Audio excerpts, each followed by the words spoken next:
Well, this week was supposed to be all about Jim Flaherty's budget, but the finance minister found himself making news on something else. A campaign promise he thinks may be out of line for a government trying to balance the books. Andrew and Chantel are here at the table, of course. Bruce is out of the country this week, but Huffington Post Ottawa Bureau Chief Althea Raj is with us again to help out. I love this story because it's one of those ones that keeps changing every day. The facts behind it, or at least the thinking behind it. But you got to start with what the promise was. It was made by Stephen Harper in the last campaign, so about 3.5 years ago in 2011. And this is what he said in the backyard of a home in Saanich, BC, that they'd used as a prop to announce this. And it will be followed by a clip of the Prime Minister today in Ontario. Watch this.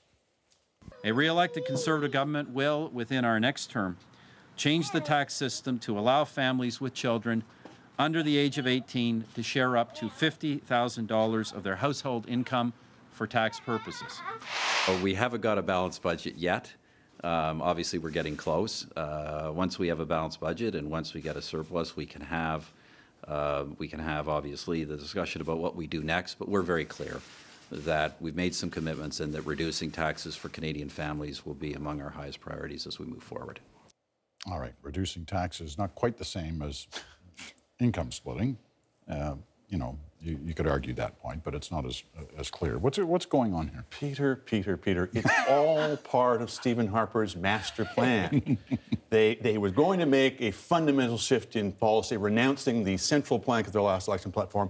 They had it done through the finance minister without telling anybody in caucus or anybody apparently in cabinet, including Tony Clement and Jason Kenney, both of whom came out in favor of what they thought was still the policy but is now apparently the old policy, or maybe not, because also apparently part of the plan was to spend several days giving completely incomprehensible answers, as you saw there, as to whether or not this was still the policy or not.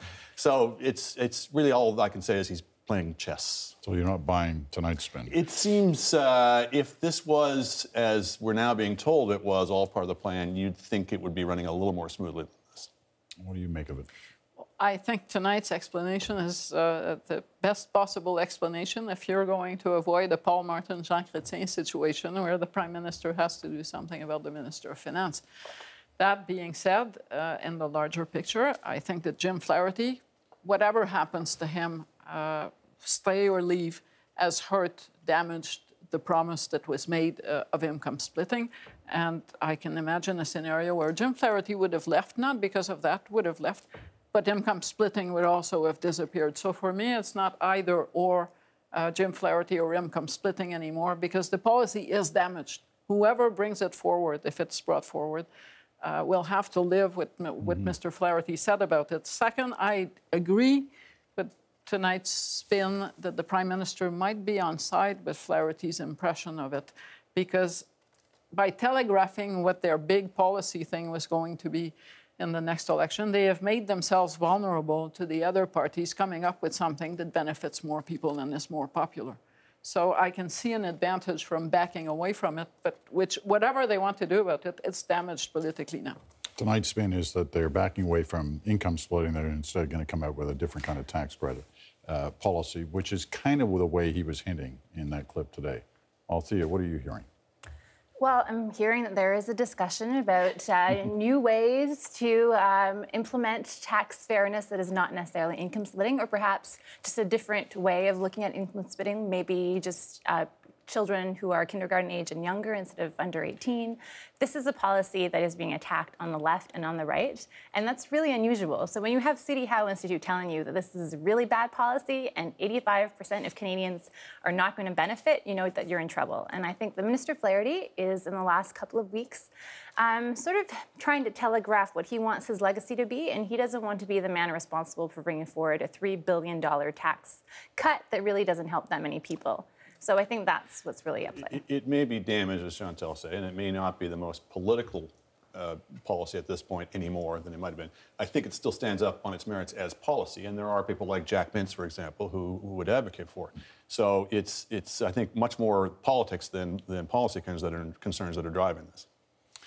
the politics of it, though, are really the key to trying to understand what's been going on these last few days. Because you pointed out earlier, you know, the main players seemed to know what was that they were backing away. Nobody else seemed to. Well, including actually, some Jim Flaherty seemed to know. I'm not certain that the Prime Minister. I agree with retroactively Andrew. knew. Retroactively Do you think this was all Flaherty? I am convinced, having watched this government for the past 8 years, that there was never a plan for suddenly Jim Flaherty to wake up on budget week and say this and change the entire conversation of the week onto something that is so central to political fortunes of the Conservatives. I think that was unscripted. Whether the Prime Minister at the end of the day is on the same page as Flaherty on it is one thing. But I don't think he sent Flaherty and said, well, gee, we have a boring budget. Let's make the week interesting here. and particularly when you see that extraordinary spectacle the day after the budget, when Jim Flaherty did not answer, I think, more than 2 questions, or maybe 1.5 questions in the entire. You had junior ministers answering questions about his budget. Now, this is in the House of Commons in question period. The finance minister, the day after the budget, not being, you know, responsible in effect for his budget. Now, never seen anything like it. A lot of people looked at that and said, he looks like he's in the doghouse here. Now, maybe we were mistaken, but if so, it was a lost opportunity, shall we say, for him to trumpet all the good things that he had to sell in the budget. Certainly, they didn't want him to expand on the plan that was arranged with the Prime Minister to talk about income splitting that day. Yeah. Well, yeah, I think the other thing that happened yesterday is that caucus got wind of this, and these are people who knocked on people's doors during the last election. This was the central plank of the Conservatives' platform, and they sold people on this plan. And so for them to learn through sort of behind-the-scenes channels that instead of selling a budget, we're really learning that the thing that I told thousands of people that I was pledging that I was going to do, I'm actually not going to do, is there's a huge part of caucus that they're livid, they're very upset. There are a lot of social conservatives who view this as, you know, a great thing for encouraging women to stay home. But it's not just the social conservatives. Now it's, hey, I gave my word to my constituents, and now it looks like I'm going to break it. They were, you know, they had a story they could tell, which was, we kept a promise that we made 4 years ago. Everything we did was building up to this. We balanced the budget. Here's the sort of pot of gold at the end of the rainbow. There's also the kind of family-friendly thing. People interpret it as being SOCOM, but it's also just not discriminating against one income or 1.5 income families. And all of that is now out the window. Now, maybe they can come up with something better, but they've certainly lost that. Well, they're looking at other things that could be better, like perhaps increasing the universal child care benefit. So there are options on the table, but this was not the week that they wanted this particular message to get out. All right, what's the backstory in all this, though? Because there seem to be a lot of different things playing out. On the one hand, and it's hard not to talk about Jim Flaherty without saying he's had a difficult year. The last year, his health has been bad. And he spent the week not saying again and again that he's going to be around next year. Yeah, he was very careful not to answer that question. But the health issue has been one that a lot of people thought he would not have continued on into this year as finance minister, that he would have retired or been moved out of that portfolio. Nevertheless, he has. But the bigger backstory is the continuing rumbling about leadership contests, who's positioning themselves in what part, with disagreements between Flaherty and Jason Kenney over the last little while. Is this a part of what we're witnessing here as well? It has to be part of the subtext. First of all, also part of it is Flaherty's increasing wandering off of message for whatever reason or reasons.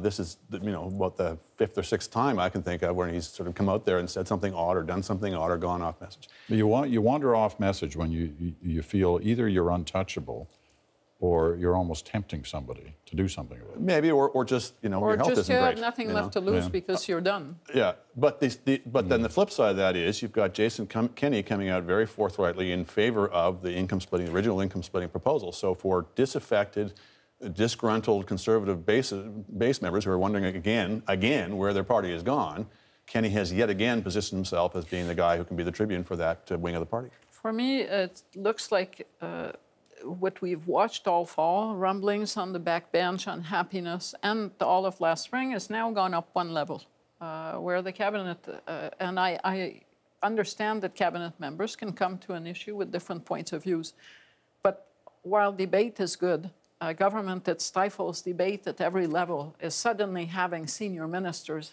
debate in public fundamental government policy that people think people signed off on when they ran as Conservatives in the last election. And this is no longer some maverick on the backbench. These are the senior ministers in the government. And it looks like Harper is increasingly becoming a spectator to the fights within his own government. Well, I was going to say, you know, for the first years of this government, everybody was scared of the Prime Minister's office, whether the backbenchers or frontbenchers. Now it looks like nobody's scared of the Prime Minister's office.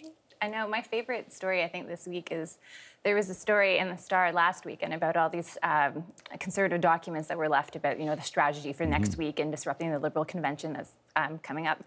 And apparently, Dimitri Soudis stood in front of caucus and told them all, "Don't worry." This is the new executive director of the party, former PR guy for the Prime Minister. So apparently, he stood in caucus and said, "You know, there is no mole. Rest assured." And then that story got out.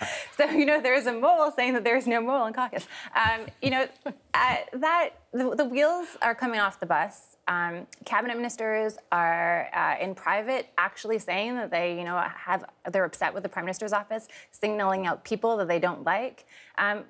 When things go well, you don't hear anything like that. We should be very clear, because we're going to get people saying, well, make up your mind. First you say Harper's a dictator, now you say he's lost control. There's a difference between the ordinary members of caucus, and I've said this many times, we should welcome it when members of parties disagree publicly or privately. That means they're using their brain. But this is something But this else. it's a very different matter when you're talking about front bench members of the cabinet. Cabinet is supposed to be, the convention is supposed to be, it operates collectively, it takes decisions collectively, it takes responsibility collectively. So you don't get people saying, well, don't blame me, blame the other minister. It's not my policy. If we're going to be able to hold governments to account, then they have to be, as a government, unified on these major policies. The wheels coming off the bus? I'm not sure that the wheels are coming off the bus, but I would agree with Althea that as journalists, we are the last people to accept that what we are seeing are the wheels coming off the bus. So usually governments, and we all know this from backstories of previous governments, governments manage to hang on to their wheels with their hands for a while before we really notice. This week, it didn't look like someone was really hanging on to those wheels in the way that you expect. You get the last word, Althea.